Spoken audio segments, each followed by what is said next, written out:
Welcome to Etish Bulletin. I am Dr. Samaram, Etish Center, Vijayawada.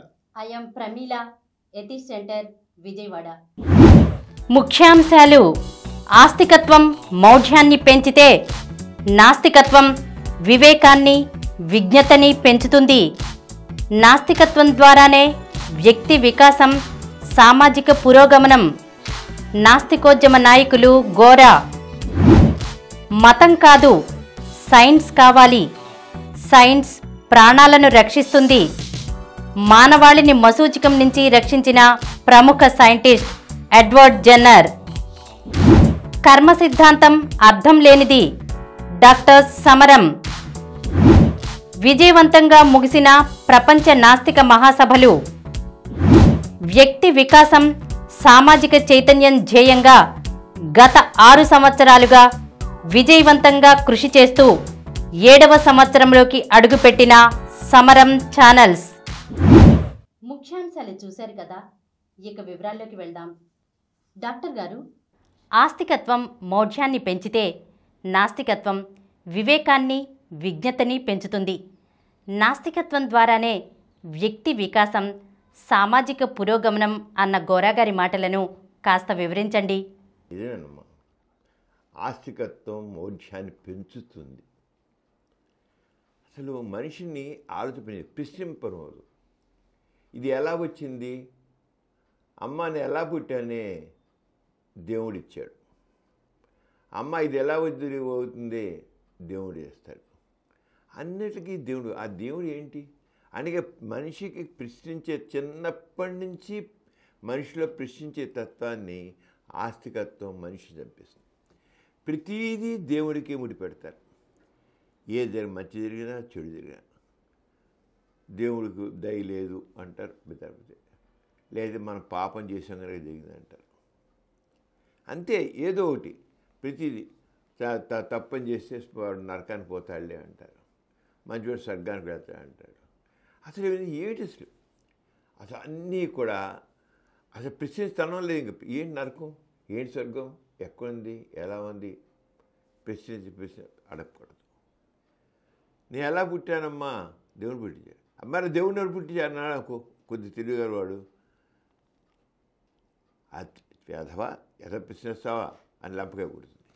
అంటే మా దేవుడితో మామూలుగా ప్రశ్నించి వినాలంతే. ఇక రెండో ప్రశ్న, దేవుడు ఎలా వచ్చాడు, మనం పుట్టడానికి దేవుడి కారణం, ఈ సృష్టి నిర్మాణానికి దేవుడి కారణం. ఆ దేవుడికి ఎవరి కారణం, అది అడగండి, అడిగితే పోయిన. అంటే ఆస్తికత్వం మనిషిని ఆలోచింపకుండా మౌఢ్యంగా ఉంచుతుంది. గుడిలో వెళ్ళి పూజ చేస్తారు. ఆ గుడిలో దేవుడు వాడి కళ్ళ ముందే రాయి ఎక్కువ చెక్కిన శిల్పి ఉంటాడు.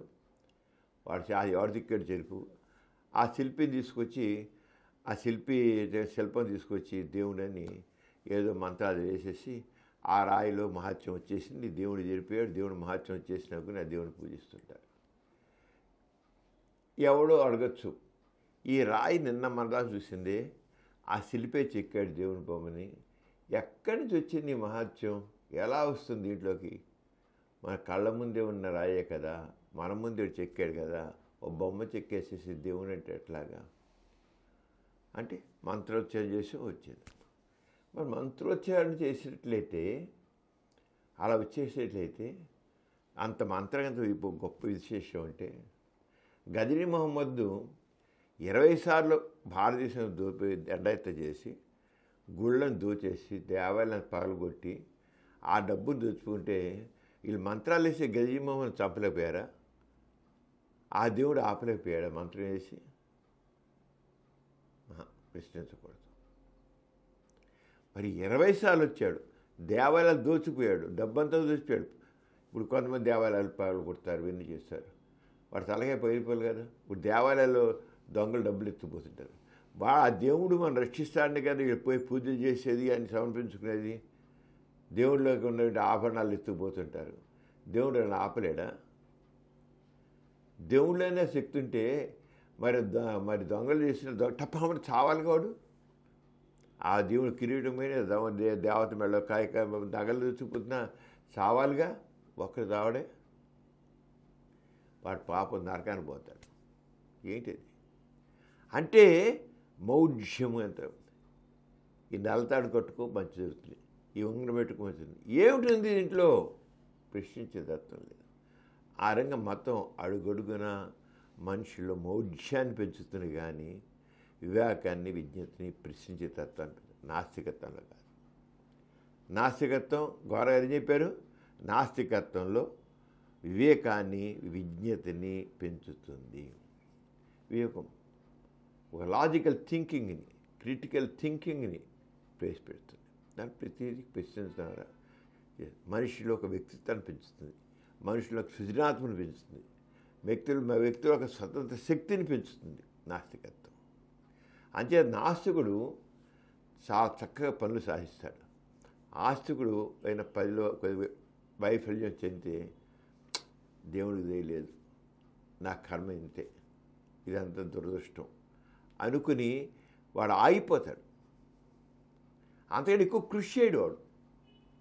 ఆ దేవుంటే అవుతుందిలే అనుకున్నాడు. నాస్తికుడు ఎక్కడో నేను చేసిన దాంట్లో పొరపాటు ఉంది, నేను ఆ పొరపాటు తెలుసుకుని సరిదిద్దుకుని మంచి చేస్తాను, మళ్ళీ అలాగా తన మార్చుకుని చివరికి సాధిస్తాడు. ఒక శాస్త్రజ్ఞుడు ఉన్నాడు, ఓ ప్రయోగం చేస్తాడు, వైఫల్యం, అంతటి ఊరుకోడు, దేవుడు దయలేదు, మళ్ళీ సరిదిద్దుకుంటాడు, సరిదిద్దుకుని వాడు అది చేస్తాడు. ఆరంగా ఒక విజ్ఞతని వివేకాన్ని నాస్తికత్వం పెంపొందిస్తుంది. ఎప్పుడెలా వస్తుందో వివేకం విజ్ఞత, దాన్ని reasoning, logical thinking, critical thinking అంటాం. దానివల్ల ఏమైతే వ్యక్తిత్వ వికాసం అంటే ఏంటి, వ్యక్తికి ఆలోచన శక్తి వస్తుంది, ప్రశ్నించే శక్తి వస్తుంది, ఆలోచించే శక్తి వస్తుంది, సమస్యలు పరిష్కరించే శక్తి వస్తుంది, కొత్త ఆలోచనలు వస్తాయి, కొత్త ప్లాన్స్ చేస్తాడు, తనలో ఒక విజ్ఞత పెరుగుతుంది, వివేకం పెరుగుతుంది. వివేకంతో తను ఇంకా థింక్ చేసి, ఇంకా లాజికల్గా థింక్ చేసి దాంట్లోంచి ఒక పరిష్కారం కనుగొని ముందుకు వెళ్తాడు. అంచేత సామాజిక సమస్యలైనా, ఆర్థిక సమస్యలైనా, నైతిక సమస్యలైనా, విద్యా సమస్యలైనా, ఏ సమస్యలైనా సరే మనం వివేకంతో విజ్ఞతతో చేసినట్లయితే వాటిని మనం సాధిస్తాం. అంచేత వ్యక్తిత్వ వికాసం అలాగే సామాజిక పురోగతి. నాస్తిక చైతన్యం రాబట్టే నాగరికత పెరిగింది, సైన్స్ పెరిగింది. సమాజాన్ని తోడ్పడేది మతం కాదు, మత విశ్వాసం కాదు. మతం అనేది మనిషిని ఆలోచన కూడా చేస్తుంది, లాజికల్ థింకింగ్ లేకుండా చేస్తుంది, క్రియేటివిటీ లేకుండా చేస్తుంది, వివేకం లేకుండా చేస్తుంది, మూఢత్వంతో ఉంటుంది. నా కర్మ, నా దురదృష్టం, నా నుదిటి రేత, దేవుడు ఇంతే మనం దయ చూపిస్తాడు, మనకి దేవుడు అండలేదు అనుకున్నట్లు ఆస్తికత్వం చెప్తుంది. నాస్తికత అలా కాదు. ఆలోచించు, ఇంకా ఆలోచించు, పరిశీలించు, దాన్ని తేల్చుకో, చేసేది నువ్వే. దేవుడు అనడం లేదు, దైవశక్తి అంటూ లేదు, అలోక శక్తి అంటూ లేదు, నువ్వే. ఈ సృష్టి అంతా ముందుకు తీసుకెళ్ళడానికి కనుక నువ్వే. నీకు మించిన ఆలోచన ఇంకొక ఆలోచన ఎక్కడి నుంచి రాదు. నీలోనే ఉంది శక్తి అంతా, నీలోనే ఉంది శక్తి. ఏ దేవుడో నీకు ఇవ్వడం కాదు, ఇంకో అలోక శక్తి ఇవ్వడం కాదు, నీ యొక్క సృజనాత్మక ద్వారా, నీ వివేకం ద్వారా, నీ విజ్ఞత ద్వారా నువ్వు సాధిస్తావు. అది నాస్తికత్వం చెబుతుంది. అందుకనే వ్యక్తిత్వ వికాసం, నాగరికత పెంపొందడం, సమాజం అభివృద్ధి చెందడం జరుగుతుంది. దాన్ని మనం ఏం చేస్తాం, ఇంతవరకు ఏం చెప్పుకున్నాం, logical thinking, critical thinking. Critical థింకింగ్లోనే ప్రశ్నించడం, క్వశ్చనింగ్ వస్తుంది, లాజికల్ థింకింగ్ వస్తుంది, అది అనాలిసిస్ వస్తుంది. అంచేత ఈ రకమైన థింకింగ్ ఏంటి, క్రిటికల్ థింకింగ్ అని అంటున్నాం. ఏంటి క్రిటికల్ థింకింగ్ అంటే, ఏదైనా సరే ప్రశ్నించే తత్వాన్ని ప్రశ్నించడం, ఎందుకు, ఏమిటి, ఎలా, ఎందుకు ఇలా జరిగింది, అలాగే పరిశీలించే తత్వం, అలాగే విశ్లేషణ కలుపుకుని, ఎందుకు ఇది ముందు వెనక, గతంలో అలా జరిగింది, ముందే చేస్తుంటే ఇంతకు వచ్చాయి, తర్వాత చూద్దాం, దానికి ఏం చేస్తుంది, విశ్లేషణ. ఆ రంగా ఈ దీని క్రిటికల్ థింకింగ్ అంటాం కదా. నాస్తికత్వం క్రిటికల్ థింకింగ్ని పెంచి, ఎందుకని నువ్వే ఆలోచించగలవు, నువ్వే చేయగలవు, ఏ శక్తి లేదు. నువ్వు నీ లాజికల్ థింకింగ్ ద్వారా, క్రిటికల్ థింకింగ్ ద్వారా నువ్వే సమస్య పరిష్కరిస్తావు. దేవుడు కాదు, ఇంకొక శక్తి కాదు. ఎప్పుడైతే నువ్వే నీ మీద బాధ్యత పెట్టుకుంటావో నువ్వు ఆలోచిస్తావు. దేవుడు నీ సహాయపడతాడు అని అనుకుంటే నువ్వు అంత ఇదిగా నువ్వు వెళ్ళవు. దేవుని సహాయం లేదంటే కొద్దిగా అలా చెతికిలు పడతావు. ఇప్పుడు అలా కాదు, నువ్వే చేసేది, నీకు ఎవ్వరు లేరు. ఎప్పుడేమో బాధ్యత నీకు అప్పచెప్పారనుకో, నువ్వే చెయ్యాలంటే నువ్వు దాని గురించి ఆలోచిస్తావు, వచ్చే అడ్డంకులు తొలగించుకుంటావు, ఎలా ముందుకు వెళ్తావు. అంతేగా నేను ఏదో నా దురదృష్టం ఇవన్నీ కాదు, నువ్వే చేయ. ఏ శక్తి నీకు అడ్డుపడేది లేదు, ఏం లేదు. చేయలేకపోతే నీ నీ నీ అసమర్థత, నీ కృషి చేయకపోవడం, నువ్వు ఆలోచించకపోవడం, అదంతా కాదు. నువ్వే ఫెయిల్యూర్, నువ్వే కారణం. నువ్వు కృషి సాధిస్తావు. ఎందుకు సాధించావు? నాలుగు సహాయం తీసుకుంటావు, నాలుగు మాట్లాడతావు, విశ్లేషిస్తావు, సమస్యలు సాధిస్తావు. ఆస్తికత అలా కదే.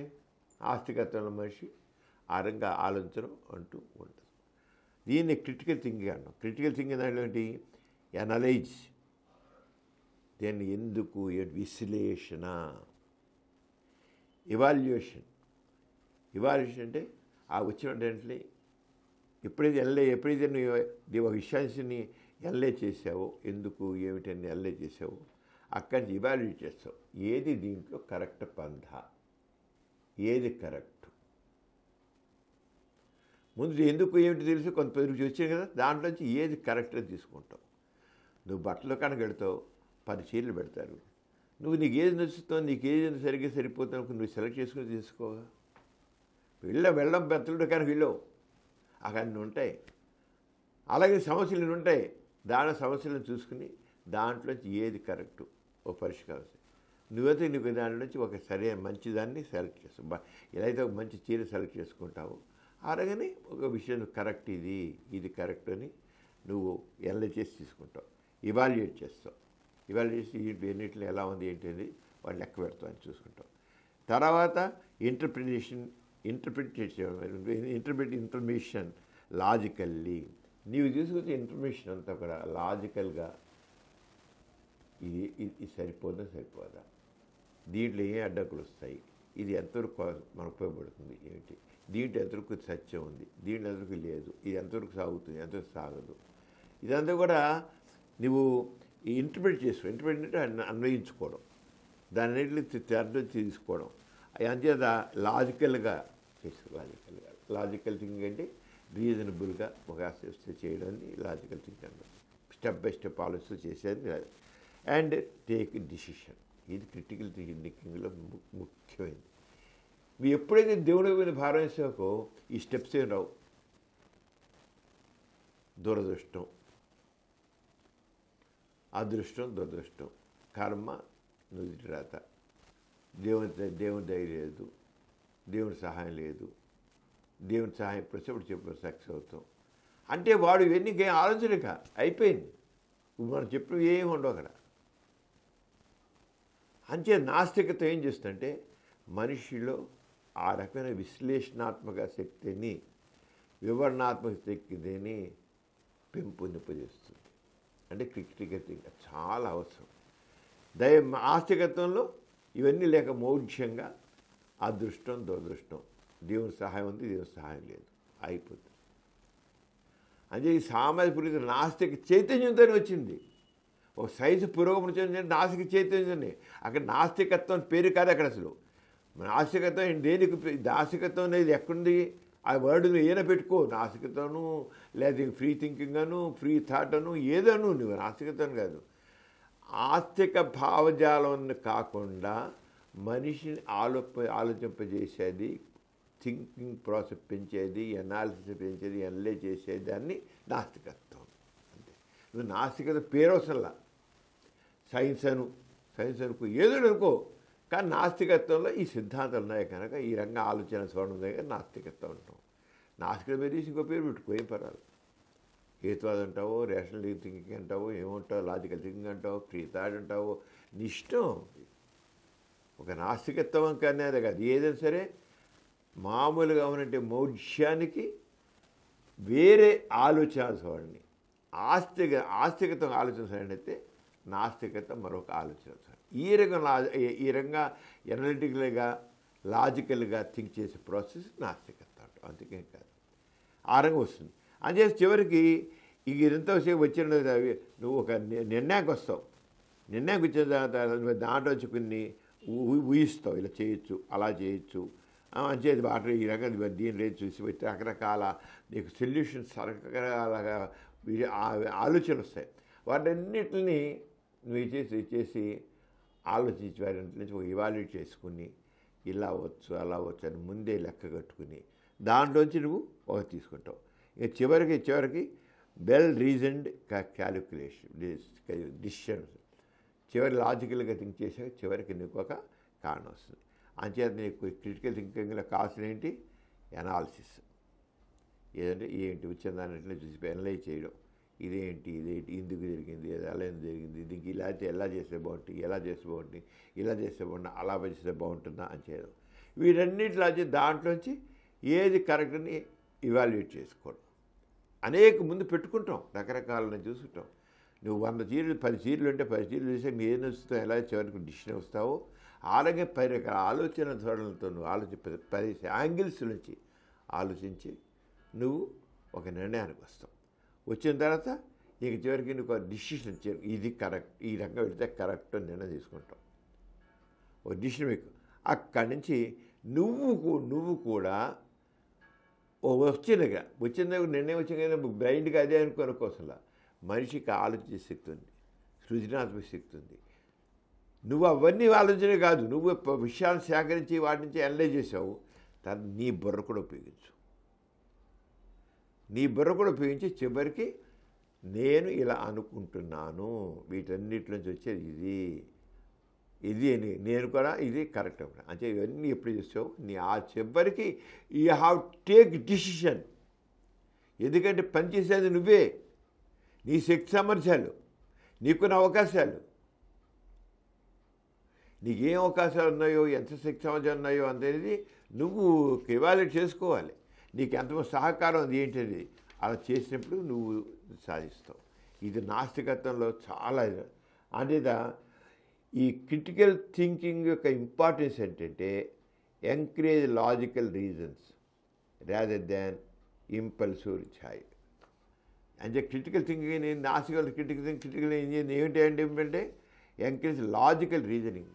లాజికల్గా ప్రశ్నించి పరిశీలించి ఇలా చేస్తే బాగుంటుంది, అలా చేస్తే లాజికల్గా ప్రతిదానికి ఒక లాజిక్ ఉంటుంది. ఆ లాజిక్ ఇవాళ విజయవాడ వెళ్దాం అనుకున్నాను. విజయవాడ వెళ్ళాలంటే నాకు ఒకటే ఒక రోడ్డు తెలుసు. ఎలా విజయవాడ వెళ్తాను? ఆ ఒక్క రోడ్డు బ్లాక్ అయిపోయాను. అప్పుడు నేను లాజికల్ థింక్ ఏం చేయాలి? నేను లాజికల్ థింక్ దీనికి ఎట్లయినా దారులు ఉంటాయి. ఏదో పల్లెటూరులోంచి దారి ఉంటుంది, అట్టే ఇంకో దారి ఉంటుంది, అట్టే ఇంకో ఊళ్ళో ఇంకో ఆ ఊళ్ళో అలా తెలుసుకుంటూ నలుగురు కనుక్కుంటే వాడు చెప్తారు. చెప్పి ఆ రోజు అంటే ఇలా వెళ్తాం, అలా వెళ్తాం చివరికి విజయవాడ చేరుతాం. నాకు తెలిసిన మెయిన్ రోడ్డే. కానీ నాకు ఎప్పుడైతే నాకు అవరోధం వచ్చిందో అప్పుడు ఏం చేశాను, ఇలా చేరడానికి ఇలాంటి దారులన్నీ ఉన్నాయి. మధ్యలో ఒక కాలువ అడ్డు వచ్చింది. ఎలాగా? అక్కడ బ్రిడ్జి లేదు, ఏం లేదు. అప్పుడు బల్లకట్టు ఎక్కడుంది కనుక్కుంటాను. బల్లకట్టు దాటి వెళ్తాను. బల్లకట్టు ఉంటుంది, లేకుండా ఉండదు. పక్క బయట ఊరు అటుపక్క ఊళ్ళు ఉన్నాయి కదా, ఈ ఊరు వాళ్ళు ఆ ఊరు వెళ్తారు కదా, ఆలోచన అది. ఈ ఊరు వాళ్ళు ఆ ఊరు వెళ్తారు కదా, మరి మధ్యలో పెద్ద కాలువ ఫుల్గా నీళ్లు ఉన్నాయి, నీళ్ళు బ్రిడ్జి లేకపోయినా మాత్రం ఆగిపోదే. తప్పకుండా ఏదో సాధన ఉండాలి. Logical thinking. ఎక్కడ బలకట్టు ఉంది కనుక్కుంటావు, తెలుసుకుంటావు. ఆ బలకట్టు ఎక్కుతావు, దాటి వెళ్ళి అక్కడ వెళ్ళాక మళ్ళీ రోడ్డు బ్లాక్ అయిపోయింది. మళ్ళీ అక్కడి నుంచి ఒక రోడ్డు తీసుకుంటావు. ఏమాడో కొండ అడ్డు వచ్చింది, పెద్ద కొండకి వెళ్ళే దారికి. ఇటుపోయి దారి ఉంది, ఇటుపోయి దారి ఉంది. ఏ దారి వెళ్ళాలి? ఈ దారి విజయవాడ వెళ్తున్నా, ఈ దారికి ఇది ఊరు వెళ్తున్నా తెలియదు. అప్పుడు మళ్ళీ కనుక్కుంటావు, మళ్ళీ తీసుకుంటావు, ఎనలైజ్ చేస్తావు. ఎలా అయితే అదే నీవు అంతే. ఆ దేవుడు నాకు నా మీద దయ లేదు, నాకు ఇబ్బంది పెట్టాడు అనుకుంటే అక్కడే కూర్చుంటుంది. నీ పని అయిపోయింది. నా కర్మ అంటే వాడికి ఆలోచన రాదు. ఇక నా కర్మ దేవుడు లేదంటే ఆలోచన ఉండదు ఇక. కానీ అలా కాదు, వాడికి లాజికల్ థింకింగ్తో ఇలా చేయొచ్చు, అలా ఎలా చేయొచ్చు ఇవన్నీ చేసేది లాజికల్ థింకింగ్. అలా ఆరోగ్యం ఉపయోగపడుతుంది. అలాగే ఎప్పుడైతే ఈ క్రిటికల్ థింకింగ్ ఇలా చేయడం కాకుండా ఇంప్రూవ్స్ ప్రాబ్లమ్ సాల్వింగ్స్. ప్రాబ్లమ్స్ చెప్పుకున్నాం కదా. దీంట్లో క్రిటికింగ్లో ప్రాబ్లమ్ సాల్వింగ్, మనకి సమస్యలు వస్తే సమస్యల్ని మనం పరిష్కరించుకుంటాం. అలాగే నీళ్ళలో సృజనాత్మకత. ఒకవేళ లేదు, ఎలాగా దారి లేదు, కష్టం, ఎంతో కష్టం, ఏం చేయాలి, ఎలా చేయాలి. అప్పుడు ఏం చేస్తావు? ఒక కాలువలో నీళ్ళు ఉన్నాయి, దాటడానికి లేదు. ఒక ఈత వచ్చిన వాడిని పట్టుకుని వాడిని పట్టుకుని వాడు పక్కన రమ్మంటాడు, పట్టుకుని నీళ్ళు కూడా నీటితో మన నీళ్ళ మునిగిపడి నేను తీసుకురావట్లేదా? ఒక కుర్రాన్ని రారా నాకు కాస్త పట్టుకురాని అంటే తీసుకుంటాడు, ఈతాడు, మన పట్టు తిప్పుతాడు. లేకపోతే ఒక గాడి ఎక్కుతాడు, పోతాడు. ఏదో గేదెలు ఈదుకుంటూ పోయి గేదెలు ఎక్కెళ్తాడు. కష్టమే. కానీ వాడికి ఆ సృజనాత్మక క్రియేటివ్ ప్రాబ్లమ్స్ అని ఎలా చేసేది ఆ థింకింగ్ సృజనాత్మకత, క్రియేటివిటీ. ఇంతే నేనేం చేయను, ఆస్తికత మనిషి కూరబెట్టుకుని కూర్చోబెడుతుంది కాదు, క్రియేటివిటీ పెంచుతుంది. అంటే సృజనాత్మక మనిషికి ఆలోచించే చివరికి నువ్వు చేసేదాన్ని స్ట్రెంగ్థెన్ చేసి ఇప్పుడు ఇస్తావు. చివరికి పర్టికులర్లో ఏదో స్టెప్ ఒక రకమైన కాన్ఫిడెన్స్ లెవెల్ని పెంచుతుంది. ఆశగత కాన్ఫిడెన్స్ లెవెల్స్ దిగులు పడి కూర్చుంటారు, అయిపోయింది నా బతికింతే అంటారు. చివరికి మనిషి సెల్ఫ్ అవేర్నెస్, తన ఆత్మ మనిషి ఈ రకంగా క్రిటికల్ థింకింగ్ వల్ల మనిషిలో చాలా వరకు వాళ్ళు అనుభవం పెరిగి, అనుభవంతో చాలా ఆలోచనలతో అనుభవం వస్తుంది, అనుభవంతో చాలా పరిష్కార మార్గాలు చాలా జరుగుతారు అనమాట. అంటే ఎలాగా ఈ క్రిటికల్ థింకింగ్ ప్రతివాడు ఎలా పెంచుకోవాలి? ఆస్తికత్వంలోనేమో పెద్దానికి ఏమైనా క్వశ్చన్ వస్తే ఆ దేవుడు అంతే, దేవుడు లేదా మంత్రం అంటే ఒక యంత్రం, ఒక తంత్రం అంటే అనుకుంటుంది. ఇక పెద్దాన్ని ఆ క్వశ్చనింగ్, ప్రశ్నించడం అనేది మనిషికి చాలా ముఖ్యం. ఎందుకు, ఏమిటి, ఎలా. మూఢంగా నమ్మకూడదు.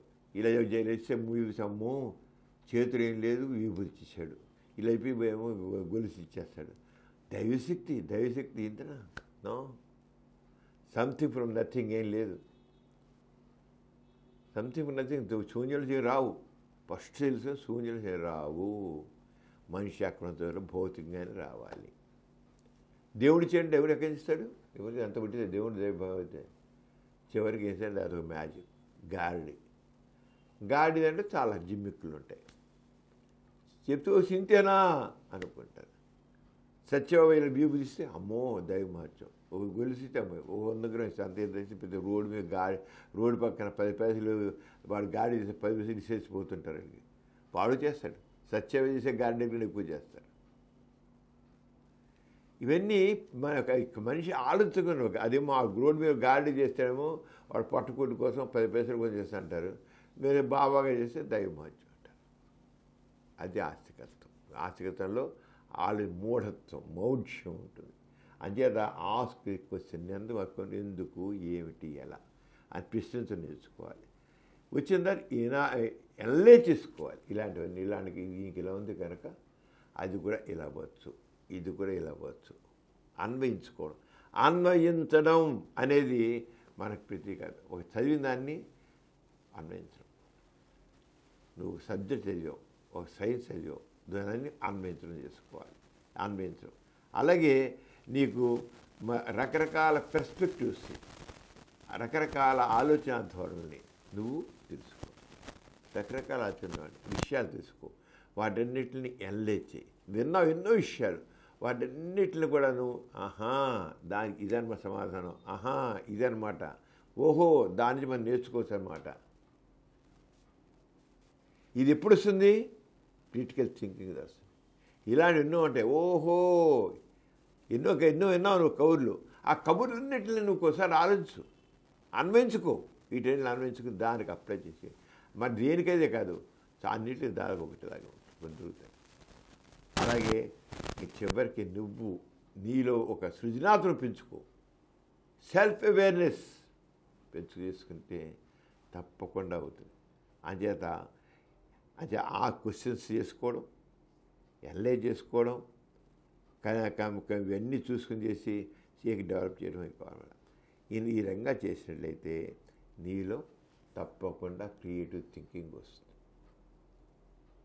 క్రియేటివ్ థింకింగ్ అనేది చాలా ఇంపార్టెంట్. క్రిటికల్ థింకింగ్ చాలా ఇంపార్టెంట్. క్రిటికల్ థింకింగ్ అవి వస్తే అంతకని ఆస్తికత్వం ఈ క్రిటికల్ థింకింగ్ని చంపేస్తుంది. ఒకటే మీకు చెప్పచ్చు, ఆస్తికత్వం క్రిటికల్ థింకింగ్ని చంపేస్తుంది, లాజికల్ థింకింగ్ చంపేస్తుంది. కేవలం పెద్ద సమాధానం దేవుడు, దైవశక్తి, దైవమహత్వం, కర్మ, దురదృష్టం, నుయిట్రాత ఉంటుంది. అంచేత ఘోరగా చెప్పినామన్నారు. ఆస్తికత్వం మౌఢ్యాన్ని పెంచితే నాస్తికత్వం వివేకాన్ని, విజ్ఞతని పెంచుతుంది. నాస్తికత్వం ద్వారా వ్యక్తి వికాసం, సామాజిక పురోగమనం అని అన్నారు.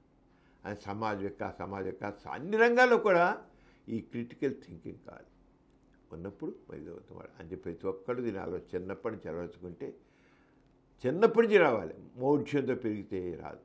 అంటే చిన్నప్పటి నుంచి కూడా క్రిటికల్ థింకింగ్ అనేది ప్రశ్నించే తత్వాన్ని మనం చేసినట్లయితే వ్యక్తిత్వ వికాసం ఉంటుంది, అలాగే సామాజిక పురోగమనం కూడా ఉంటుంది. ఎంత మేరకు వ్యక్తిత్వ వికాసం ఉంటుందో అంత మేరకు సమాజ పురోగమనం కూడా కలిసి ఉంటుంది. డాక్టర్ గారు, మన ప్రతి బులెటిన్లో సామాజిక పురోభివృద్ధికి, మానవ కళ్యాణానికి తోడ్పడిన ఒక ప్రముఖ మహనీయుని గురించి చెప్పుకుంటున్నాం కదా. ఈసారి ఎవరి గురించి చెబుతున్నారు? ఈసారి మశూచకం వ్యాధి నుంచి ఈ మానవాళిని మొత్తం ప్రపంచంలో మానవాళి మొత్తాన్ని మశూచికాన్ని టీకా కనిపెట్టి ఆ టీకా ద్వారా మశూచికాన్ని నిర్మూలించేటటువంటి ప్రముఖ సైంటిస్ట్ ఎడ్వర్డ్ జెన్నర్ గురించి చెప్పుకుంటాం. ఎడ్వర్డ్ జెన్నర్ అయిన 1749లో జన్మించారు. 1749లో ఈయన ఎంత కృషి చేశాడంటే సైంటిస్టు, ఎంతమంది లక్ష మంది చచ్చిపోతున్నారు మనుషులు. ఎలాగా అసలు ఈ జబ్బు సోకకుండా మనం ఏం చేయలేమా? భారతదేశంలో కూడా లక్షలు వచ్చారు. మశూచకం మశూచకం వస్తే దాదాపు ఆ జబ్బు వచ్చినలో సగం చనిపోతున్నాడు. సగం 3/4 కొంచెం 3/4 చచ్చిపోయాడు జబ్బు వస్తే. మనకి అయితే కోవిడ్ వస్తే లేకపోయారు, వాళ్ళు కోవిడ్ వస్తే మనం చెప్పేమో ఇలాగా కోవిడ్ లాగానే మశూచకం వల్ల వచ్చింది. ప్రపంచం మొత్తం వచ్చింది. అందుకనే మశూచకాన్ని మహమ్మారి అన్నారు. మశూచకం మహమ్మారి పెద్ద రాక్షసి అన్నమాట. ఆ రాక్షసి కబళించి వేస్తుంది ఇది మహమ్మారి. ఈ మహమ్మారి అనేదాన్ని ఎలా చేయాలి ఆయన ఆలోచించాడు. చాలా ఆలోచించాడు. ఎందరో ఆలోచించే దాంట్లో ఈయన చాలా ఎక్కువ కృషి చేశాడు. ఓ పక్కేమో ఈ మత ఛాందస గురువులు ఉంటారు కదా, ఈ ప్రపంచంలో పాపం పెరిగిపోయింది. ఆ పాపం పెరిగిపోయేటి దేవుడు ఇలా తీసుకెళ్ళిపోతున్నారు. పాపం పెరిగిపోయింది కనుక దేవుడు తీసుకెళ్ళారు. అంటే వీళ్ళందరూ అసలు కైస మతంలో అయితే అసలు మనిషి పుట్టుకే పాపంతో వచ్చింది. పాపం చేయబట్టే మానవ పుట్టుకొచ్చింది. పాపులు పుట్టుకుతేనే ఓ పాపి అంటారు వాళ్ళు. ఓ పాపి పాపం చేయబట్టే పుట్టాడు మనిషి.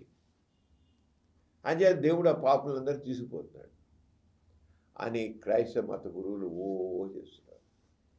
అలా ఇవన్నీ చెప్పి నమ్మారు. దేవుడు తీసుకుపోతే దేవుడు మత మోక్షం కదా, మత మోక్షం ఇంతమంది మనం చెప్పుకున్నాం. పాపులని తీసుకు పాపం పెరిగిపోయింది అదే దేవుడు తీసుకెళ్ళిపోతాడు. ఇంకంతే మూలంగా కూర్చాడు. ఏం కాదు అని చెప్పి అందుకని ఏమన్నాడినా జనరల్ ఏమన్నాడు, ఇదంతా ఎంత కూడా కేవలం చెప్పిందంటే చెప్పంటే పాపం చేసిన మనిషిని శిక్షించడానికి,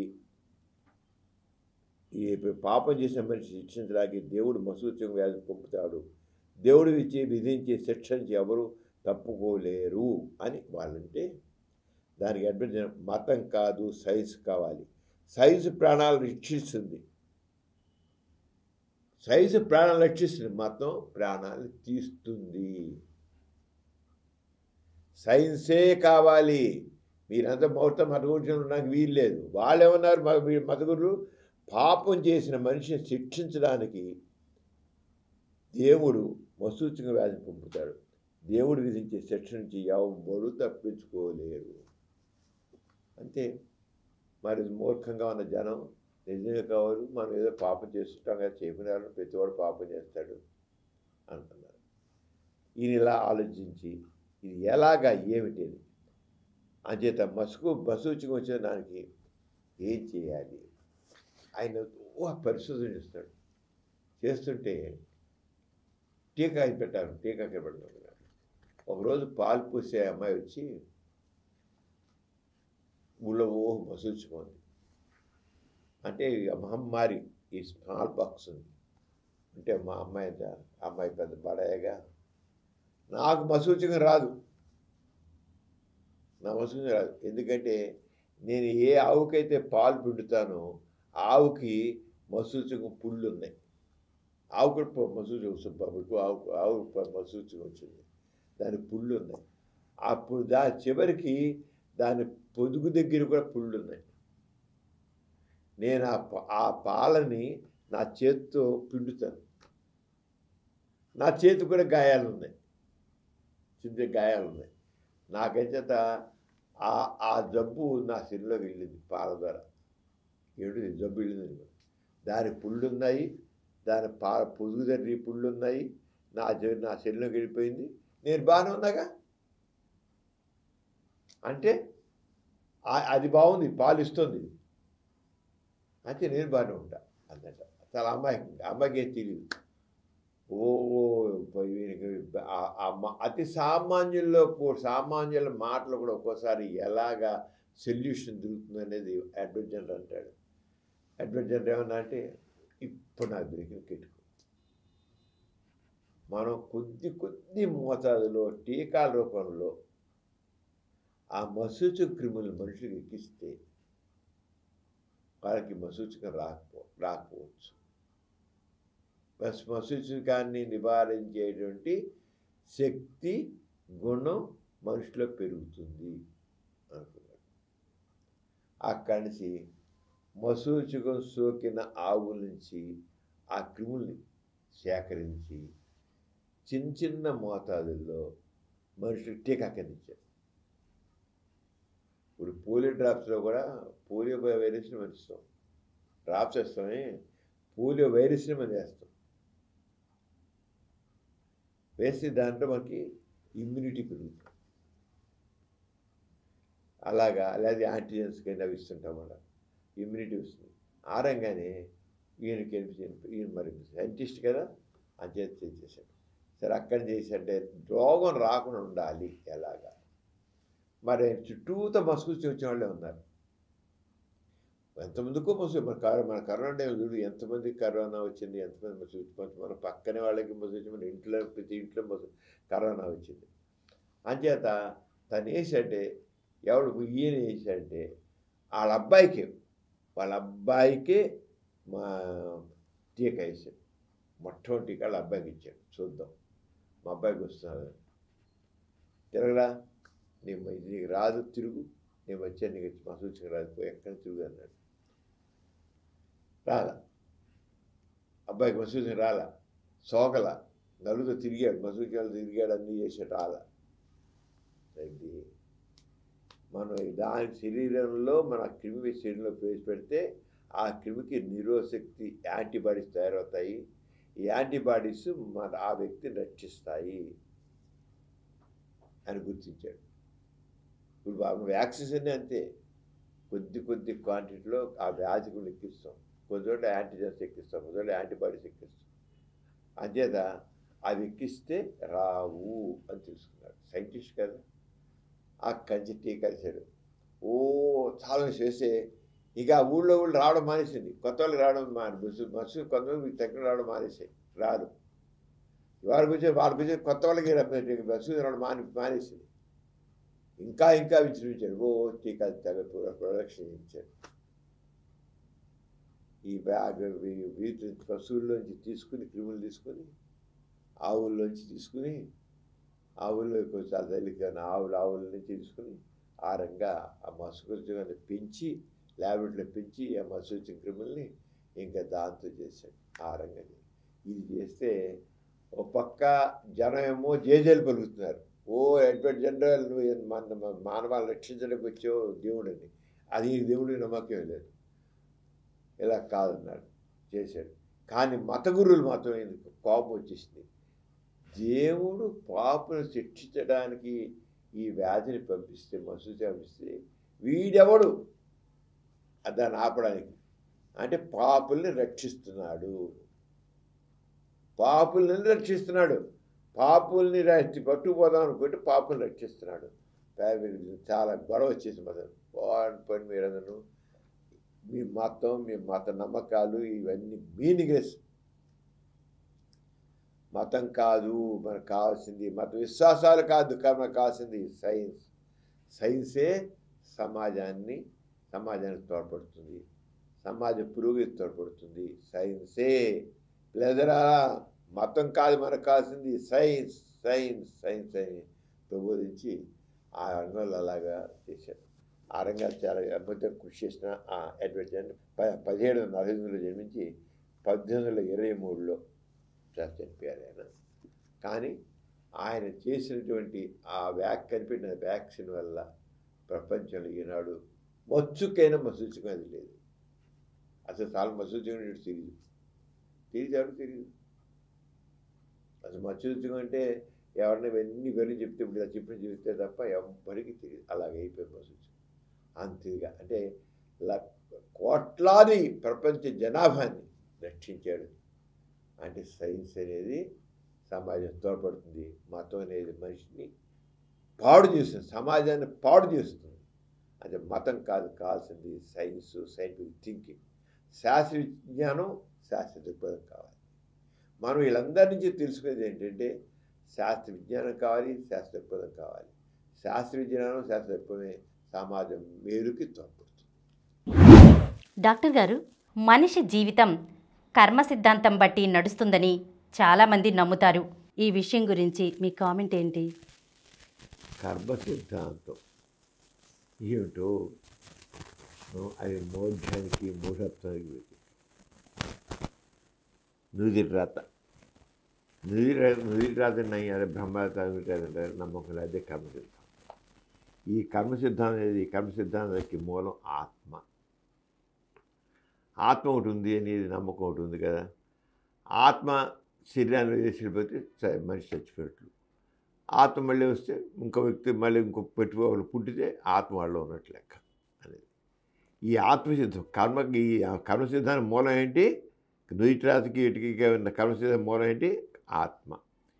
ఈ జన్మలో ఆత్మ చేసే పనులు బట్టి వచ్చే జన్మలో ఆత్మ మనిషిగా పుడుతుందో, జంతువుగా పుడుతుందో, క్షుద్రజీవిగా పుడుతుందో దేవుడు నిర్ధారిస్తాడు. మనిషి చేసే పనులు అన్నీ ఉంటాయి, అవన్నీ ఆత్మకి అంటుకుంటాయి. ఒక ఆలోచన ఇక్కడ చూడాలంటే ఆస్తికత్వంలో పరస్పర విరుద్ధమైన ఉంటాయి సిద్ధాంతాలు. అది అర్థం లేదు. మనిషి చేసే తప్పులు ఆత్మ ఉండి ఈ ఆత్మ ఏం చేస్తుందంటే ఈ మనిషి క్రూరుడైన మనిషి అనుకో, వాడు హత్యలు చేసి ఏవో రకరకాల మధ్య ఎదగాలు చేసి మోసం చేసి మనిషి చాలా చెత్తగా వ్యవహరించాడు చేస్తే అవన్నీ ఆత్మకి. అంటే ఈ ఆత్మ మనిషి చనిపోయిన తర్వాత ఈ ఆత్మ వెళ్ళి దేవుని నిల్చోవాలి, కోర్టులో దోషి నిల్చున్నట్లుగా నిల్చోవాలి. నిల్చుంటే నువ్వు ఎన్ని తప్పులన్నీ చేసావు, ఈ తప్పులను చేసావు కనుక నువ్వు కుక్కలా పుడతావు, గాడిదలా పుడతావు, పందిలా పుడతావు అని చెప్పేది. కానీ ఆత్మ ఏదో పందికో గాడిదకో కుక్కకో నక్కకో ఆ జన్మనిస్తుందన్నమాట. అది అది ఒక ఇది కర్మ సిద్ధాంతం. ఈ జన్మలో చేసే పనులు బట్టి వచ్చే జన్మలో ఎలా పుడతారో నిర్ణయం అవుతుంది. కర్మలు బట్టి పునర్జన్మ ఎలా ఉంటుందో నిర్ధారించేదే కర్మ సిద్ధాంతం. కర్మలు బట్టి వచ్చే జన్మలో ఏమవుతుంది అదే కర్మ సిద్ధాంతం. మనిషి మరణించినప్పటికీ ఆత్మకి మరణం ఉండదట. ఆత్మ ఇంకో దాకా విడుతుంటుంది, అది మరణం లే కదా, ఉండదట. ఆత్మ ఈ జన్మలో ఒక జీవిలో ఉంటే ఆ జీవి మరణిస్తే మరో జీవిలో ప్రవేశిస్తుందట. ఇటువంటి కర్మ సిద్ధాంతం హిందూ మతంలోనే ఉంది. క్రైస్తవ మతంలో, ముస్లిం మతంలో, ఇతర మతాల్లో లేదు. మరి విచిత్రం, అందరూ మనుషులే కదా, ఒక మతం బట్టి ఈ మా జీవ సిద్ధాంతాలు కూడా మారిపోతుంటాయి. హిందూ మతంలోనే ఈ ఆత్మ కర్మ సిద్ధాంతం అంతా ఉంది. మరొకటి భగవద్గీత తీసుకుంటే మళ్ళీ అదేమో మామూలుగా అందరూ చెప్పే కదా, కర్మ సిద్ధాంతం అనేది ఏంటి, మనిషి కర్మ చేసేది కాబట్టి ఈ ఆత్మ వెళ్ళి ఇంకో దానికి వెళుతున్నది, అది సాధారణంగా అందరూ చెప్పుకునేది కర్మ సిద్ధాంతం. భగవద్గీత ఆస్తికులకి మరి చాలా పవిత్ర గ్రంథం, అది ఒక ఒక సిద్ధాంత గ్రంథం. దాంట్లో చెబుతాడు, ఆత్మకి మరణం లేదు. ఆత్మ మరణం లేనప్పుడు, స్వచ్ఛమైనప్పుడు మనిషి చేసే కర్మను ఆత్మకి అంటుకోవడం ఏమిటి? భగవద్గీత ఆత్మకి ఎటువంటిది అంటుకోదు, ఆత్మ స్వచ్ఛమైనది, ఏవి అంటుకోవు అని భగవద్గీత చెప్తారు. మరి అలాంటప్పుడు ఈ కర్మలు, ఒక శరీరం చేసే, ఒక వ్యక్తి చేసే కర్మలు ఆత్మకు అంటుకోవడం ఏంటి? ఆపాదన ఎలా సంభవం? ఆత్మ మరణం లేదని, నీట మనగదని, అగ్నికి ఆహుతి అవదని, మట్లో కలిసిపోదని, ఇలా ఎన్నో విశిష్టత ఆపాదించడం ఉన్నప్పుడు మనుషులు ఉండే ఆత్మ అతను చేసే చెడు పనులకి మరో జన్మలో క్షుద్రజీవిగా పుట్టడం ఏంటి? ఆత్మకి ఏది అంటుంది అన్నప్పుడు మనిషి చేసే చెడు పనులు ఆత్మకి అంటడం ఏంటి? అసలు ఆత్మ మరి మనిషి ఏం చేస్తుంటే శరీరంలో ఏం చేస్తుంది? ఆత్మ పని ఏంటి అసలు? అంటే ఒక ప్రాణమా ఆత్మ అంటే? ఏముండదు. ఒకేమో కర్మ సిద్ధాంతం చేసేది నాకు అప్పుడే అవుతుంది, నువ్వు అది ఈ జన్మ చేసిన జన్మ చేసేటప్పుడు నెక్స్ట్ టైం జన్మలో ఇలా పుడతారు, శుద్ధజీవిగానో చెత్తజీవిగానో పుడతారు అని చెప్తారు.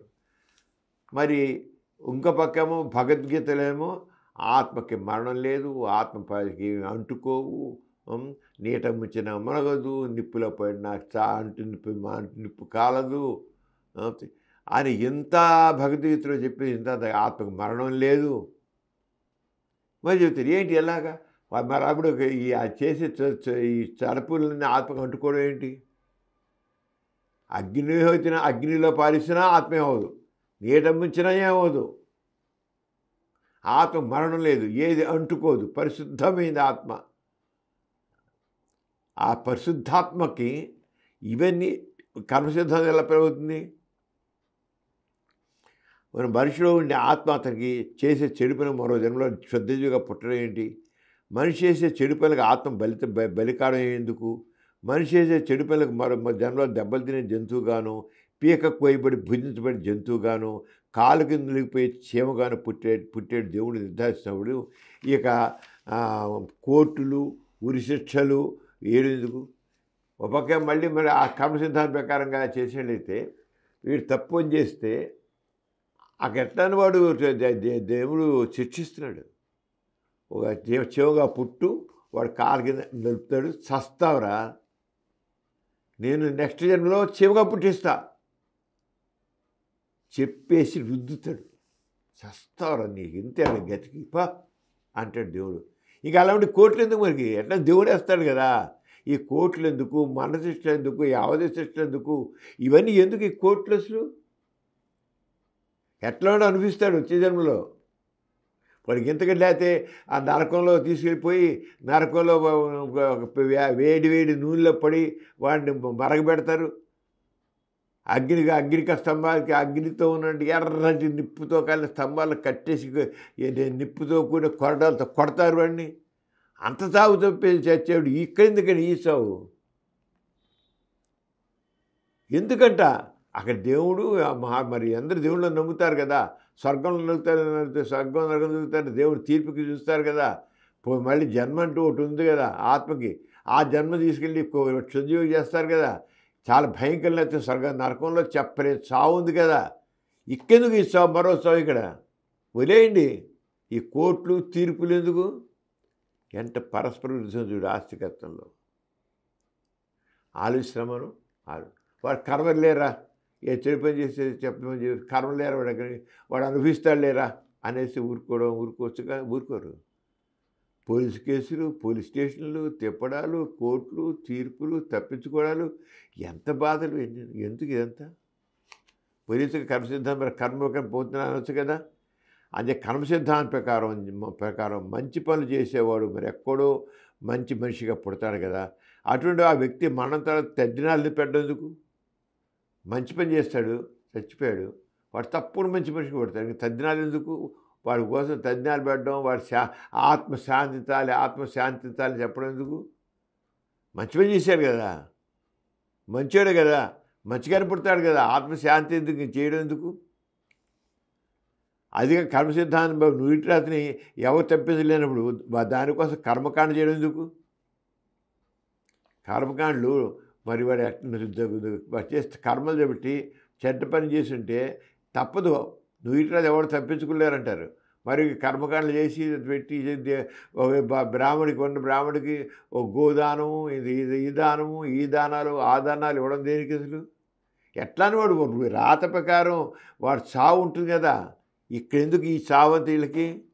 వదిలేయడమే అయిపోయాక ఇవన్నీ ఎందుకు? ఈ కర్మకాండలు ఎందుకు? కర్మఫలం అనుభవించడం తప్పనిసరి ఎక్కే యజ్ఞాలు, యాగాలు ఎందుకు? ఎన్నీను ఆలోచిస్తాము.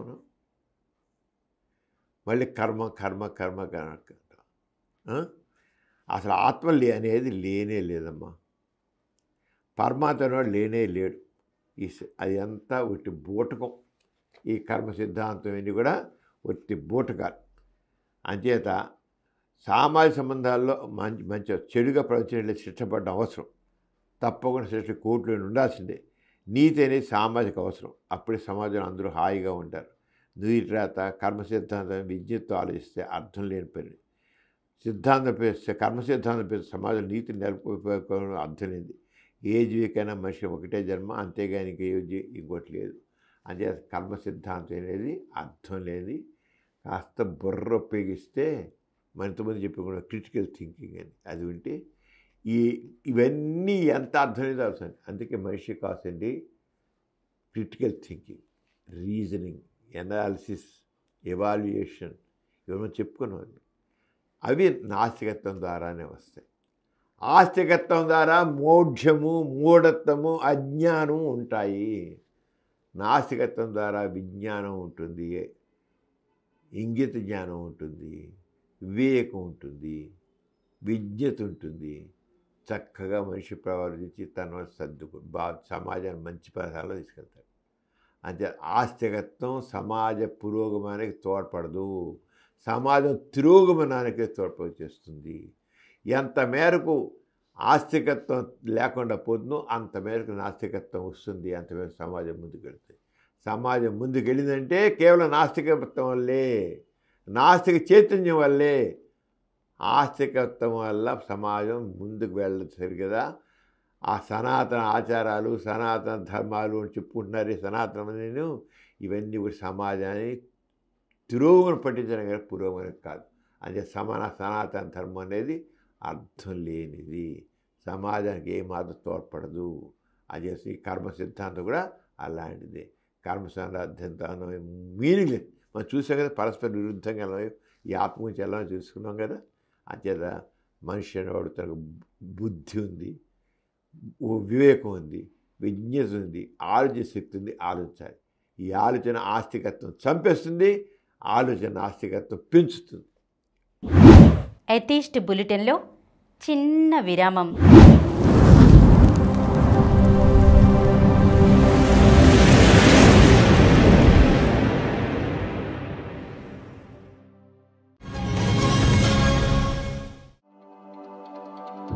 పాజిటివ్ ఎథియిజం తెలుగు ఛానల్ ప్రేక్షకులకు స్వాగతం. భారతదేశంలోనే మొట్టమొదటి నాస్తిక కేంద్రాన్ని స్థాపించి నాస్తికత్వాన్ని ఒక చక్కని నిర్మాణాత్మక జీవిత విధానంగా రూపొందించిన గొప్ప వ్యక్తి గోరా. గోరా కులమతాలకు అతీతుడు కనుక తన పూర్తి పేరులో హిందుత్వ ప్రభావం ఉందని తాను కూడా నూతన సంక్షిప్త నామానికే ఎక్కువగా ఇష్టపడేవారు. గోరా కాలేజీలో ప్రవేశించిన వెంటనే సహాయ నిరాకరణోద్యమం ప్రారంభమైంది. అప్పటికే జాతీయ భావాలు ఆయనలో చొరబడ్డాయి. తోటి ఉపాధ్యాయ వర్గంలో మంచి మిత్రుడు అని, విద్యార్థుల్లో సమర్థుడైన ఉపాధ్యాయుడు అని పేరు పొందారు. కాకినాడ కాలేజీలో విద్యార్థిగా ఉన్నప్పుడు గోరా గారిని ఎక్కువగా ప్రభావితం చేసిన వారు జీవశాస్త్ర ఆచార్యులు శ్రీ ఆర్వి శేషయ్య గారు. గోరా మధురలో ఒక విచిత్రమైన పని చేశారు. తన విషయమైన జీవశాస్త్రంలో సెలక్షన్ పరీక్ష రాసిన అందరినీ పాస్ చేశారు. అంటే అందరికీ పబ్లిక్ పరీక్షలో కూర్చునే అర్హత కల్పించారు. అధ్యాపకునిగా, తత్వవేత్తగా, సంఘ సంస్కర్తగా, విప్లవకారునిగా ఆయనకు ఆయనే సాటి.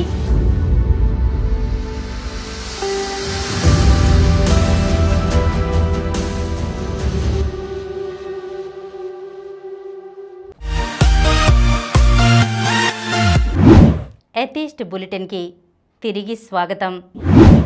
డాక్టర్ గారు, ఇటీవల ముగిసిన నాస్తిక మహాసభల విశేషాలను తెలియజేస్తారా? ఈ నెల 4 తేదీల్లో విజయవాడ నాస్తిక కేంద్రంలో ప్రపంచ నాస్తిక మహాసభలు జరిగాయి. అది మన ప్రేక్షకులందరికీ తెలుసు. చాలా విస్తృతంగా ప్రచారం చేశాం. ఈ నాస్తిక మహాసభల్లో 500 మంది డెలిగేట్స్ పాల్గొన్నారు. 500 డెలిగేట్స్, చాలా కమిట్మెంట్ ఉన్న వాళ్ళందరూ వచ్చారు. మన భారతదేశంలో దాదాపు అన్ని రాష్ట్రాల నుంచి, ప్రతి రాష్ట్రం నుంచి, ప్రతి నాస్తికత్వం సంబంధించిన నాస్తిక ఇంట్రెస్ట్ ఉన్న వాళ్ళు, నాస్తికులు, అలాగే హేతువాదులు, రేషనలిస్టులు, అభ్యుదవాదులు అందరూ కూడా వచ్చి పాల్గొన్నారు.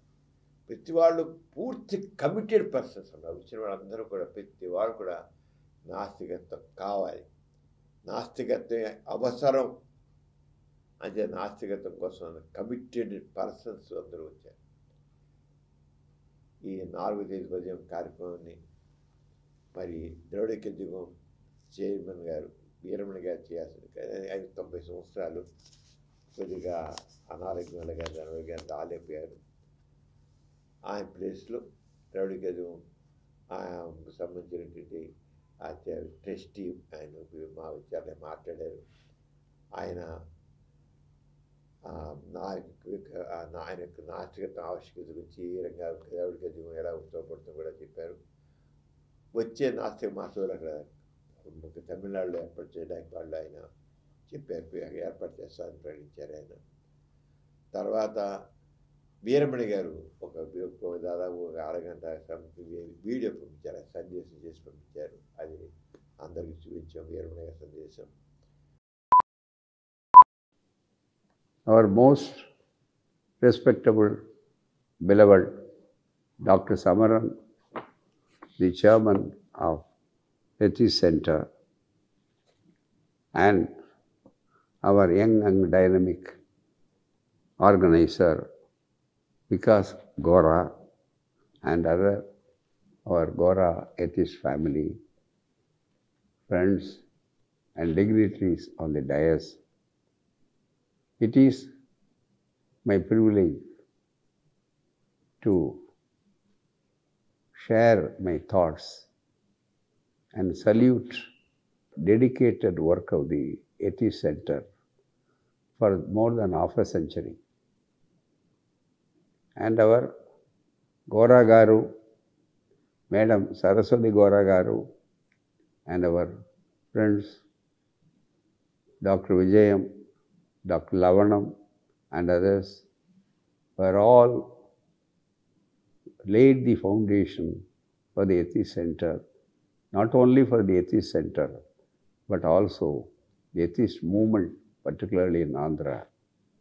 Positive atheism and scientific temper, promotion of scientific temper and secular reform is the core subject on which this annual conference is to take place.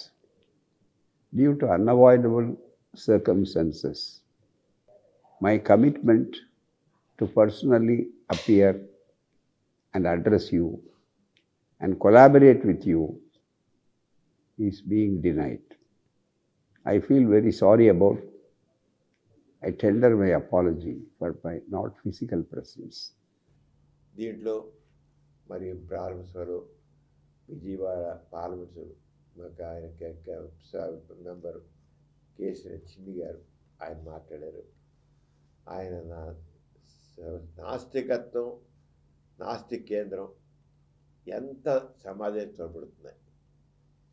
ఆయన చిన్నప్పటి నుంచి నాస్తిక కేంద్రం యొక్క కార్యకలాపాలు చూస్తున్నాను. ఈ సమాజ పురోగతికి ఎన్నో పనులు చేస్తుంది, ఎన్నో రంగాలు చేస్తుంది. ఎంతో మార్పు తీసుకొచ్చే సమాజంలో ఎంతో చైతన్యం తీసుకొచ్చింది. సమాజ పురోగతికి నాస్తికత్వం ఎంత అవసరం దీన్ని చూస్తే అవసరం అవుతుంది అని ఆయన మాట్లాడారు. అలాగే విజయవాడ తూర్పు ఎమ్మెల్యే గద్దె రామ్మోహన్ గారు కూడా మనుషుల్లో చైతన్యం తీసుకురావడానికి, సమాజ పురోగతికి, మనిషి వ్యక్తిత్వ వికాసానికి నాస్తికత్వం అవసరం, నాస్తికత చేసే కృషి చాలా గొప్పది అని ఆయన మాట్లాడారు. అలాగే ప్రారంభ సభలో చక్కగా అదే టైంలో పుస్తకాలు త్వరగా రాసిన పాజిటివిజం ఇంగ్లీష్ న్యూ ప్రతి దాన్ని రిలీజ్ అయిన చాలా రీప్రింట్స్ జరిగాయి. కొత్త రీప్రింట్ని రిలీజ్ చేయడం జరిగింది వచ్చిన అతిథుల చేత. అలాగే హిందీలో ఈ పాజిటివిజం అనువాదం జరిగిన పుస్తకం ఉంది, హిందీలో వచ్చింది, అది రిలీజ్ చేయడం జరిగింది. ఆల్రెడీ తెలుగులో వచ్చి హిందీలో జరిగింది. అలాగే కీర్తి గారు పుస్తకం రాసి డాక్టర్ కీర్తి గారు పుస్తకం రాశారు. తన జీవితాన్ని నాస్తికతను అలా మలిచింది. ఒక ఉన్నతమైన జీవితం, ఒక వ్యక్తిత్వాన్ని పెంపొందించడానికి నాస్తికత అలా తోడ్పడుతుందని ఆవిడ జీవితాన్ని అన్వయించుకుని రాశారు. అంటే జీవితం ఒక ఉన్నత వ్యక్తిత్వం కావాలంటే నాస్తికత్వం కావాలి. ఉన్నతమైన వ్యక్తిత్వం కావాలన్నా, సమస్యలని ఫేస్ చేయాలన్నా, మనిషి చక్కగా మానవత్వంతోనూ వ్యక్తిత్వంతోనూ నాస్తికత్వమే కావాలి. అది ఎంత తోడ్పడింది అని జీవిత సంఘటనలు అని పుస్తకాలు ఆ పుస్తకం రిలీజ్ చేయడం జరిగింది. ఇంకా కొత్తగా మాట్లాడారు. అది ప్రారంభ సభ తర్వాత సాయంత్రం 2 ప్యారల్ సెషన్స్ జరిగాయి. దాంట్లో కూడా క్రిటికల్ థింకింగ్ గురించి వాటి జరిగాయి. అలాగే ఎథిజం మీద, పాజిటివిజం మీద చాలా పని జరిగాయి. ఆ రోజు సాయంత్రము మరి సంస్కృతి కార్యక్రమం జరిగాయి. దాంట్లో గోరా గారి జీవితం గురించి ఒక చురుకు జరిగింది. మొదటి రోజు సాయంత్రం నరేంద్ర నాయక్ గారు, డాక్టర్ నరేంద్ర నాయక్ గారేమో ఆయన చేశారు, మ్యాజిక్ ప్రదర్శన చేసి అది మెరకల్ ఎక్స్పోజర్ చేశారు. నరేంద్ర నాయక్ గారు చాలా వివరణాలు చాలా చేశారు.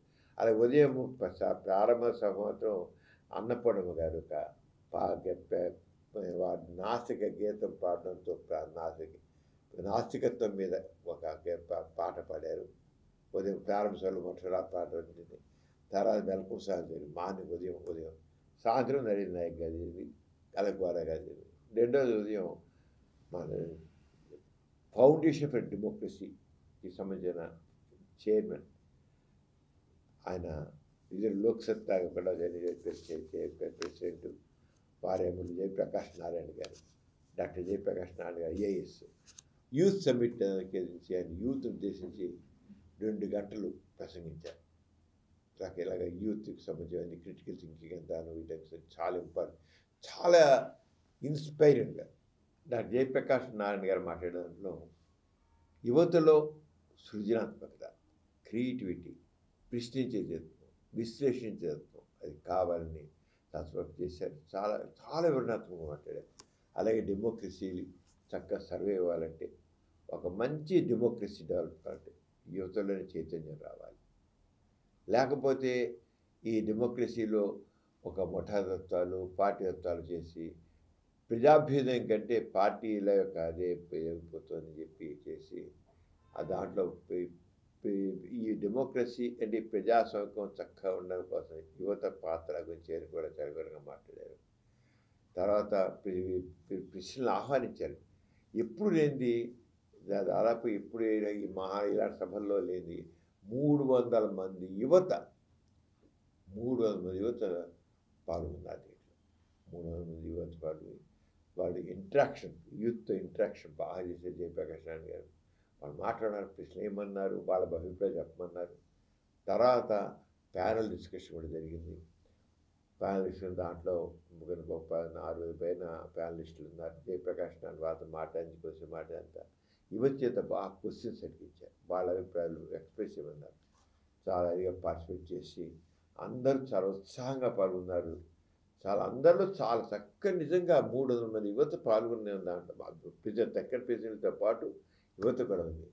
వాళ్ళందరిలో ఎంతో ప్రోగ్రెసివ్ థాట్ ఉంది, ఎంతో ఆవేశం ఉంది, ఆవేశం కూడా ఉంది. ఉన్నవాళ్ళు ఎందుకు మాకు రాదు, ఎందుకు చేయాలి, ఎందుకు ఇలా ఉండాలంటూ జరిగిందనమాట. దాని పరిష్కారాలు ఏంటి అని ఈయన మాట్లాడడం, జయప్రకాష్ మాట్లాడడం, వాళ్ళు మాట్లాడించడం చేయడంతో చాలా బాగా ఉదయం 9 గంటలకు మరైన కార్యక్రమం తక్కువ 1 దాకా సాగింది.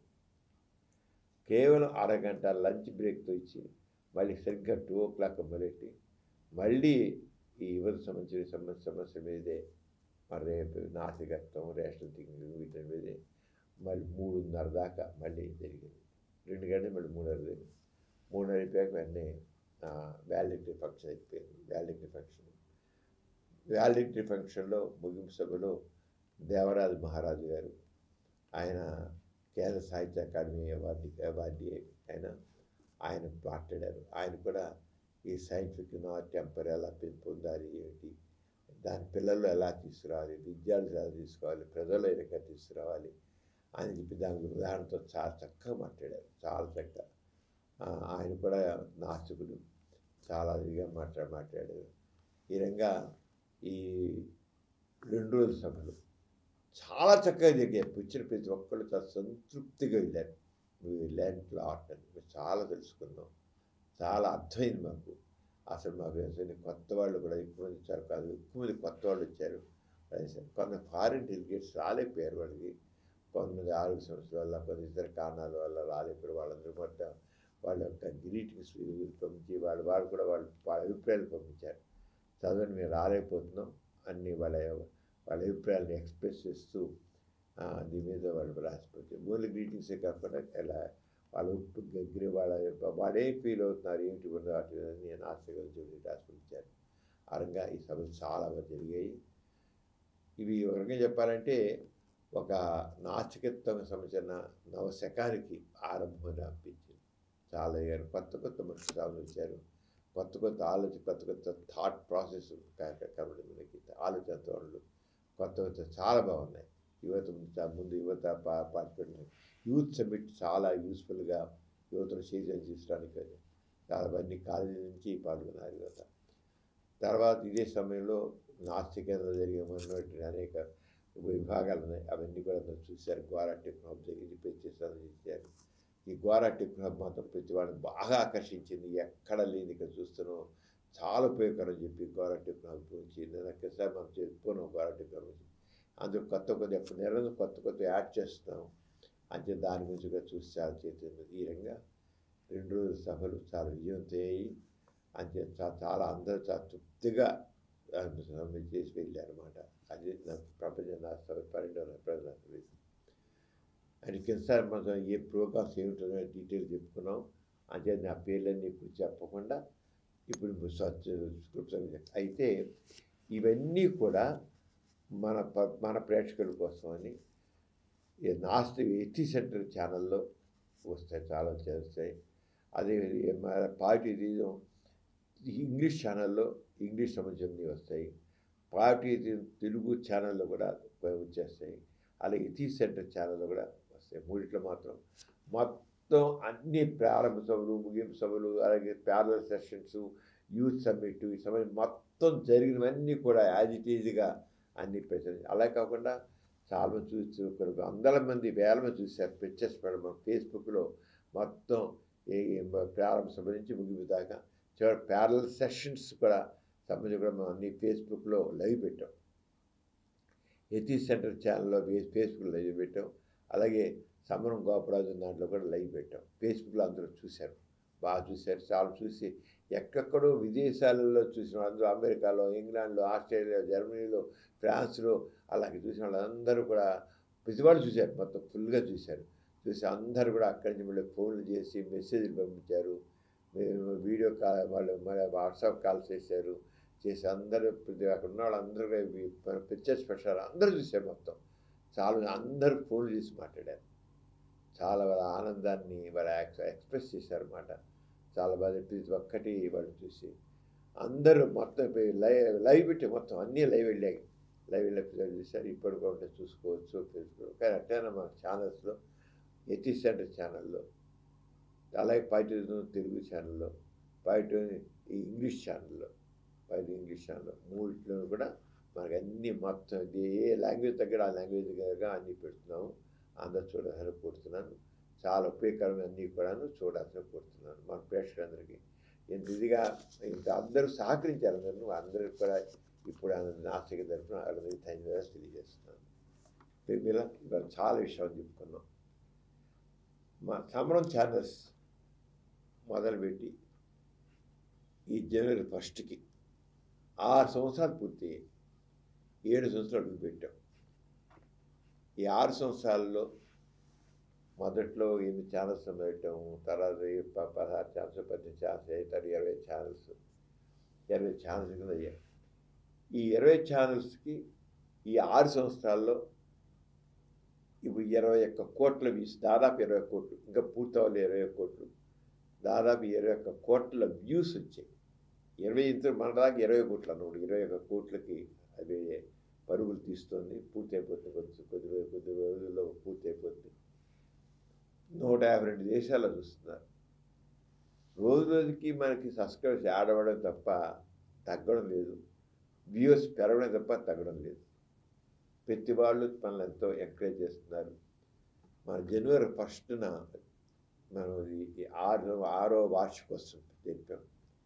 ఈ 6వ వార్షికోత్సవాన్ని సమరం గోపరాజు అనేది ఫేస్బుక్ ఛానల్లో మనం ఫేస్బుక్లో లైవ్ పెట్టాం. అందరికీ happy new year, happy new year, happy new year, happy new year.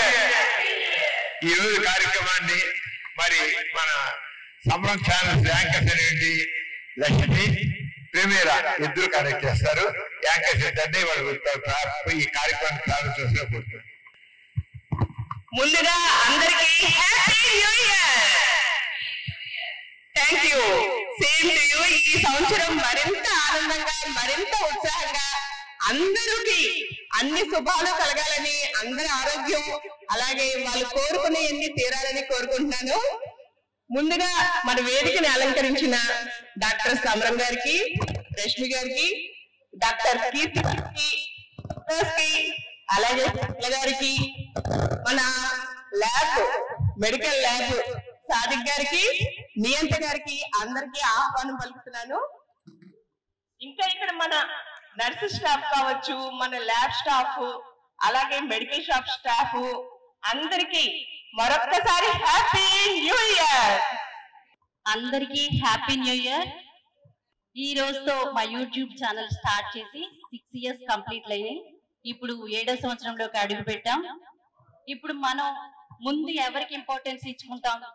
మన ఫ్యామిలీకి ఇంపార్టెన్స్ ఇస్తాం. కానీ డాక్టర్ గారు అలా కాదు, సమాజాన్నే మన ఫ్యామిలీ అనుకుంటారు.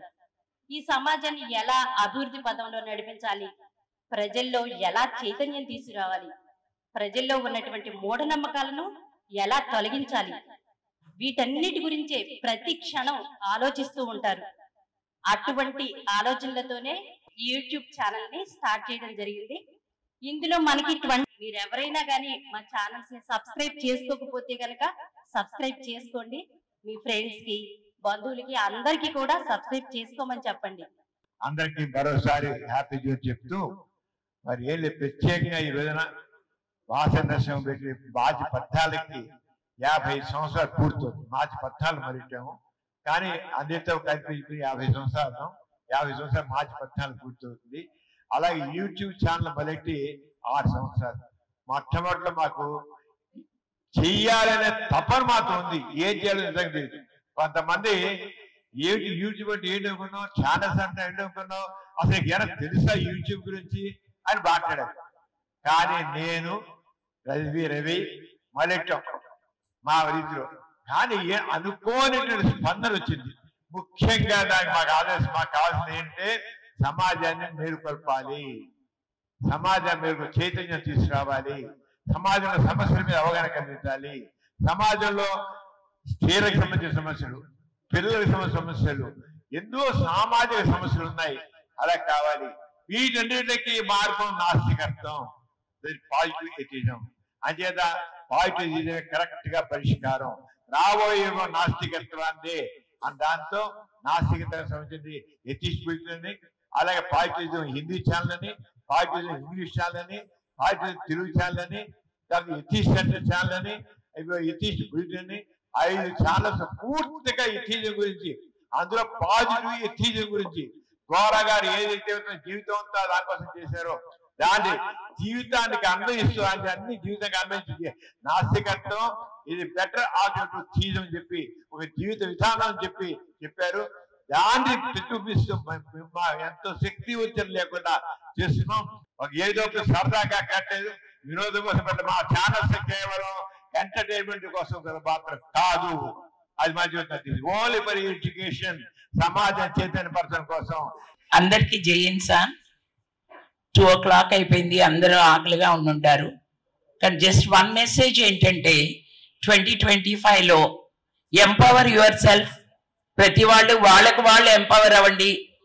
Empower your family, empower your neighbours, empower your community beyond belief. మనకి ఏ రకమైన నమ్మకం ఉన్నా లేకపోయినా మనకి మనం ఎంపవర్ అవుతూ పక్క వాళ్ళని చేస్తేనే ఈ సమాజంలో సామాన్యుడికి విలువ అనేది ఉంటుంది. కొత్తగా మాట్లాడేది ఉంది. ప్రస్తుతం అందరికీ ఆంగ్లేయ నూతన సంవత్సర శుభాకాంక్షలు. కాకపోతే ఒక విషయం అంటే, ఒక మెసేజ్ అనేది ఏదైనా ఉంది అంటే, ఇక్కడ డాక్టర్ సమరం గారు చేస్తున్న ఒక ఆశయం పెట్టుకోండి, ఏదైనా ఒక మనుషులు మనం అందరం పెట్టుకుంటాం, కానీ ఆయనలో ఉన్న డిటర్మినేషన్ అది మనం ఎవరైనా అంటే నేర్చుకోవాలి.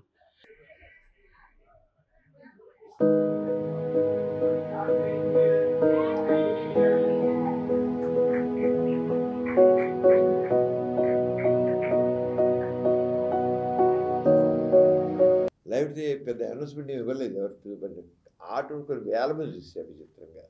అంటే ఎంత మన ఛానల్స్ ఎంత ఇంట్రెస్ట్ ఉందో అర్థమవుతుంది. చాలా ఇంట్రెస్ట్ చూశారు అందరూ. మన అసలు ప్రత్యేకంగా చెప్పలేదు, పెట్టాం అంతే, పెడితే చూశారు చాలామంది. ఎంతోమంది అనేక మంది మనల్ని అభినందిస్తూ, మన 6 సంవత్సరాలు వేసిన సందర్భంలో మాకు అభినందన తెలియజేస్తూ గ్రీటింగ్స్ పెట్టారు. ఎంతమంది ప్రత్యక్షంగాను పరోక్షంగాను వాళ్ళకి తెచ్చారు. అంటే వాళ్ళకి వచ్చి అభినందించారు, తర్వాత ఏమో ఫోన్లు చేసి చెప్పారు, గ్రీటింగ్స్ పంపించారు, వాట్సాప్ మెసేజ్ పెట్టారు. వాళ్ళందరికీ నేను పర్సనల్గా అందరికీ ధన్యవాదాలు తెలియజేస్తున్నాను. మన ముఖ్యంగా సమరం పర్పస్ అంటే వ్యక్తి వికాసం, సామాజిక చైతన్యం. దాని ప్రకారం చేసిన చిన్నప్పటి నుంచి కూడా పిల్లల దగ్గర నుంచి అందరికి కూడా ఒక రకమైన క్రిటికల్ థింకింగ్, ప్రెస్టీజ్ తత్వాన్ని చేయాలి. మన చిన్నారి ఛానల్ ఉంది. చిన్నారి ఛానల్ పిల్లల కోసం, చిన్న పిల్లలు ఎంతో ఇంట్రెస్ట్ చేస్తున్నాం. దాంట్లో కథలు చెబుతున్నాం. ఆ కథలు ముఖ్యంగా నీతి కథలు చెబుతున్నాం. అలాగే ప్రశ్నించేతం చేస్తున్నాం, విశ్లేషించి గుణం పెడుతున్నాం. కొన్ని వేల మంది పిల్లలు చూస్తున్నారు, వేలు ముందు ఆ పిల్లల చేత అలా చూసే గుణాన్ని కలిగించేందుకు మదర్స్కి, నేను పేరెంట్స్కి ధన్యవాదాలు చేస్తాను. చిన్నారి ఛానల్ చాలా బాగా చూస్తున్నారు, బాగా ఎక్కువ మంది పిల్లలు చూస్తున్నారు. ముఖ్యంగా వాళ్ళల్లో ఒక రకమైన రీజనింగ్ పెడుతున్నాం, నీతిని బోధిస్తాం, ఎలా ఉండాలి నీతి కథలు చాలా చెప్తున్నాం. అది అవసరం కూడా. Moral values very important. సమాజంలో చక్కని పిల్లలు, చక్కని మనుషులు ఉండాలంటే మొదటి చిన్నప్పటి నుంచి నైతిక విలువలు అలవడాలి. ఆ నైతిక విలువలు అలవడం కోసం చేస్తున్నాం. చిన్నారి ఛానల్ బాగా చూస్తారు, తక్కువ ఛానల్ బాగా చూస్తున్నారు అందరూ. అంచేత ఈ ఇంత చక్కగా మనకి ఆదరిస్తున్నటువంటి ప్రేక్షకులందరికీ ధన్యవాదాలు చేస్తున్నాను. ఇప్పుడు 7వ సంవత్సరం మరి ప్రేక్షకులు వాళ్ళకి ఎటువంటి కార్యక్రమాలు కావాలో తెలియజేస్తే ఈ నూతన సంవత్సరంలో అలాంటి కార్యక్రమాలు ప్రవేశపెట్టే చేస్తున్నాం. అలాగే త్వరలో మీకు గోరా టెక్నో హబ్ కూడా ఛానల్ ఒకటి యాడ్ చేస్తున్నాం. గోరా టెక్నో హబ్ ద్వారా సైన్స్ సంబంధించిన వివరాలు మీకు వస్తాయి. దాంట్లో మొత్తం ఇవి గోరా టెక్నో హబ్ని మేము ఒక కొత్త ప్రయోగం చేస్తున్నాం. సైన్స్ సంబంధించిన చార్ట్స్ పెట్టినా ఏం పెట్టినా అంటే కూడా QR కోడ్ పెడుతున్నాం. ఆ QR కోడ్ మీరు చేసినట్టయితే మీకు దానికి కంప్లీట్ ఇన్ఫర్మేషన్ వస్తుంది. ఇక టెక్నో హబ్లో మొత్తం అలా ఉన్నాయి. QR కోడ్ని జస్ట్ చేసుకుని మీరు వివరాలను కూడా తెలుసుకోవచ్చు. అది గోరా టెక్నో హబ్ కూడా పెట్టాలనుకుంటున్నాము. యూట్యూబ్ ఛానల్ సైన్స్ మనకి ఎట్లా సైన్స్ వరల్డ్ అనే ప్రోగ్రామ్ ఛానల్ ఉంది. ఈ సైన్స్ వరల్డే కాకుండా గోరా టెక్నో హబ్కి సంబంధించిన ఏంటంటే తరచుగా ఇక్కడ ప్రతి 15 రోజులకి 20 రోజులకి ఒక ప్రముఖమైన సైంటిస్టులు పిలిపించి సెమినార్స్ పెట్టడం, వర్క్షాప్ పెట్టడం అది చేయాలనుకుంటున్నాం. సైన్స్ మీద ఆర్టిఫిషియల్ ఇంటెలిజెన్స్ అనండి, కుదరగండి, వీటన్నిటి మీద కూడా వర్క్షాప్ పెట్టాలనుకుంటున్నాం. యూత్ని ఇప్పుడు డెవలప్ అవుతుండే కొత్త సైన్స్కి ద్వారా వాళ్ళకి బాగా నచ్చేది చేసి ఒక మంచి ఉపయోగపడే సమాజానికి ఉపయోగపడేట్లు వాళ్ళు మౌల్డ్ చేయాలని గోరా టెక్నో ప్రధాన ధ్యేయం. యూత్ని బాగా మౌల్డ్ చేయాలి. దాంట్లో ముందు వెళుతూ అందుకని సైంటిస్టులను పిలిచి కూడా వర్క్షాప్ పెట్టాలనుకుంటున్నాం. స్పేస్ సైన్స్ బాగా డెవలప్ అవుతుంది. ఆ స్పేస్ సైన్స్ సంబంధించి కూడా చెప్పాలని ఇలాగ మనం చేయాలనుకుంటున్నాం. అందరు కాంటాక్ట్ చేస్తాం. అందరూ కూడా చాలా ఇంట్రెస్ట్ చూపించారు. వాళ్ళందరూ కూడా పిలుస్తాం, చేస్తాం. ఇవన్నీ కూడా మీకు లైవ్ కానీ లేకపోతే దాన్ని పెట్టడం కానీ చేస్తాం. విశేషంగా అదే కాకుండా వేరే ఇన్ఫర్మేషన్ పెడతాం.